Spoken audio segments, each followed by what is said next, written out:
18 reproduction में आपका topic है birth and test tube babies. Start करते हैं अपना पहला टॉपिक बर्थ से। बर्थ क्या होती है और बर्थ के अंदर मेन क्या चीज़ें आ जाती हैं। फर्स्ट पे गेस्टेशन पीरियड है और गेस्टेशन पीरियड के अंदर गेस्टेशन पीरियड को हम कहते हैं फर्टिलाइजेशन से बर्थ तक का जो प्रोसेस है उसको हम गेस्टेशन पीरियड कहते हैं। तकरीबन 280 डेज़ का होता है। इसमें दो चीज़ें मेन हैं, प्लेसेंटा और प्रोजेस्टेरोन। सबसे पहले नंबर पे प्लेसेंटा क्या चीज़ होती है। प्लेसेंटा जो है ये एक स्ट्रक्चर है बिटवीन फीटस और मदर, जिसमें ये क्या होता है कि एक्सचेंज ऑफ न्यूट्रिएंट्स है, ठीक है ना। न्यूट्रिएंट्स की जो एक्सचेंज होती है मदर और फीटस के दरमियान वो प्लेसेंटा के थ्रू होती है। इसके अलावा प्लेसेंटा जो होता है ये एक वेस्कुलराइज स्ट्रक्चर है। इसका मतलब ये होता है कि वेस्कुलराइजेशन कहते हैं ब्लड वेसल्स का डेवलप होना। और इसके अलावा एक हार्मोन भी जो है वो प्रोड्यूस हो रहा है इधर, उसका नाम है ह्यूमन प्लेसेंटल लैक्टोजन। ये भी आपने याद रखना है, बाद में फिर इसका यूज़ आएगा।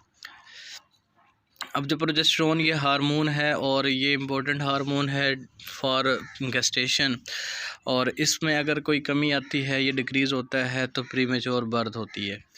नेक्स्ट फिर एमनियोन का रोल है। और एमनियोन क्या होता है कि ये जो है आपको एक डायग्राम नज़र आ रही होगी, और इसको हम कहते हैं प्रोटेक्टिव मेम्ब्रेन होती है एम्ब्रियो के अराउंड। इसमें एक सैक लाइक स्ट्रक्चर होती है, इसको हम कहते हैं एमनियोटिक सैक।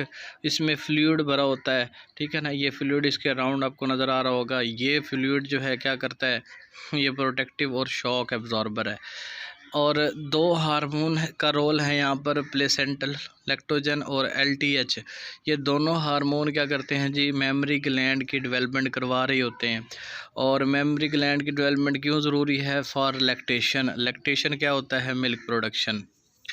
अच्छा, उसके बाद जो अर्ली जो 3 मंथ होते हैं गेस्टेशन के, उसमें बॉडी के जितने भी मेजर ऑर्गन हैं, जैसे कि हैंड्स हैं, फीट्स हैं और ये आइज़ वगैरह हैं, ये सारी चीज़ें बन जाती हैं और इसको इस टाइम फीटस बोलते हैं। बाकी के जो 6 मंथ रिमेनिंग हैं उनमें उसकी ग्रोथ होती है।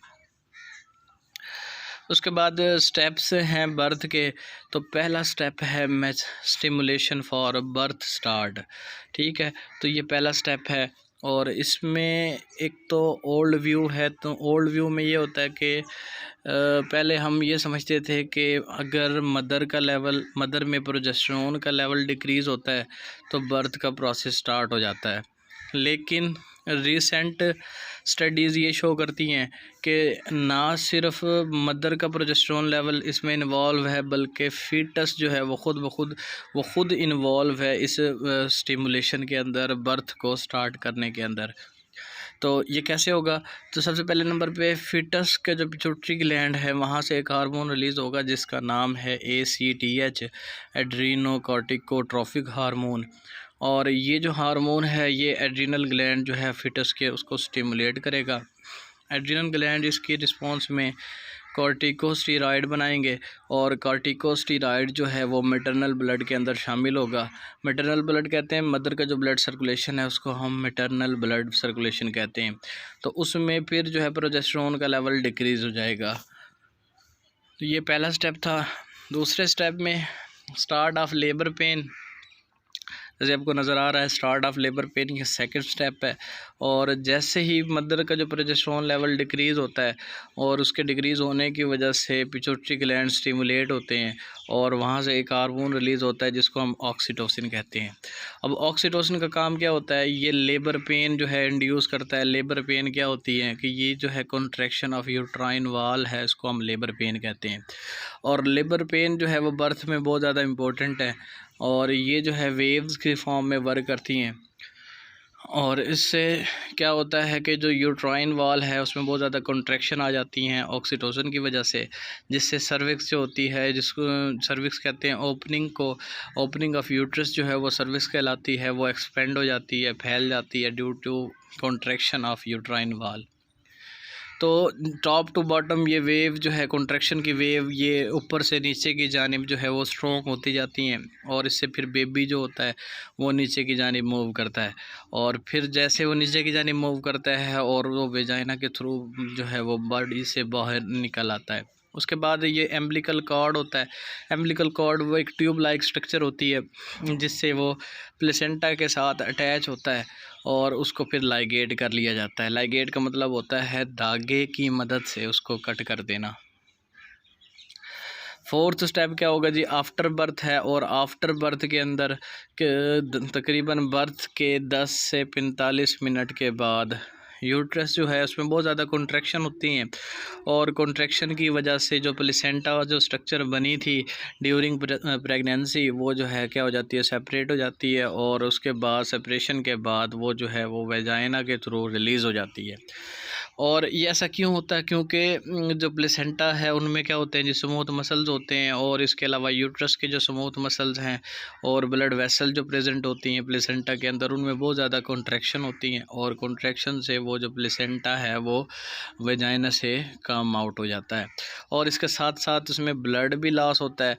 तो ये आपका इम्पोर्टेंट शॉर्ट क्वेश्चन है जिसको हम कहते हैं what is after birth. After birth क्या है, तो उसमें आपने यही बताना है कि ये 10 से 45 मिनट के बाद ये चीज़ होती है, और इसमें तकरीबन 350 सेंटीमीटर क्यूब ब्लड जो है वो लॉस भी होता है। तो उसके बाद एक शॉर्ट क्वेश्चन है आपका, test tube babies. Test tube babies किसे कहते हैं? टेस्ट ट्यूब बेबी जैसे कि नाम से ज़ाहिर है, कुछ पेरेंट्स ऐसे होते हैं जिनमें कोई प्रॉब्लम होती है, कोई फ़िज़िकल या फिज़ियोलॉजिकल कोई डिसऑर्डर होता है, जिसकी वजह से उनमें नॉर्मल जो प्रोसेस है फर्टिलाइजेशन का वो नहीं होता, जिसकी वजह से फिर उनमें क्या होता है कि उनमें जो है वो फर्टिलाइजेशन का प्रोसेस नहीं हो पाता, फिर वो आर्टिफिशियल लेवल पर फर्टिलाइजेशन रिक्वायर होती है। उससे फिर हम क्या करते हैं कि हम गैमेट्स को लैब के अंदर फर्टिलाइज़ करवाते हैं। इन विट्रो भी कहा जाता है इसको। इन विट्रो का मतलब ये होता है कि आउटसाइड बॉडी लैब के अंदर जब हम वर्क कर रहे होते हैं तो हम उसके लिए टर्म यूज़ करते हैं जिसका नाम है इन विट्रो फर्टिलाइजेशन। फिर उसमें ओवम और स्पर्म को हम टेस्ट ट्यूब के अंदर, एक टेस्ट ट्यूब स्ट्रक्चर होती है उसके अंदर हम जो है उसमें एग और स्पर्म दोनों चीज़ें डाल लेते हैं, और फिर उनको फर्टिलाइज़ करवाते हैं। फिर जब फर्टिलाइजेशन हो जाती है उसको प्रॉपर मीडियम प्रोवाइड किया जाता है, कुछ स्पेशल मीडियम होता है, ठीक है जी, और उसमें जो है फिर वापस उस जाइगोट को मदर बॉडी में इम्प्लांट कर दिया जाता है, उसके यूट्रस के अंदर, वहाँ पर उसको जाकर रख दिया जाता है, उसको मतलब उसको रख दिया जाता है। उसके बाद फिर नॉर्मल प्रोसेस होता है, ठीक है, नॉर्मल डेवलपमेंट स्टार्ट हो जाती है, जो गेस्टेशन पीरियड है 280 डेज़ का वो स्टार्ट होता है, और फिर नॉर्मल बर्थ होती है। और इस तरह से जब बेबीज़ पैदा होते हैं, बर्थ होती है, उनको हम नाम देते हैं टेस्ट ट्यूब बेबीज़ का। तो आज जो लेक्चर में था हमारा 2 चीज़ें थी, एक तो बर्थ और दूसरा टेस्ट ट्यूब बेबीज़। उम्मीद करता हूँ आपको समझ आ गया होगा। अगर नहीं कोई आप समझ आई, अगर कोई आपको कोई सवाल है तो कमेंट्स में लाजमी बताइएगा, और जो अपने फीडबैक हैं वो लाजमी कमेंट में शेयर कीजिएगा। थैंक यू, अल्लाह हाफिज़।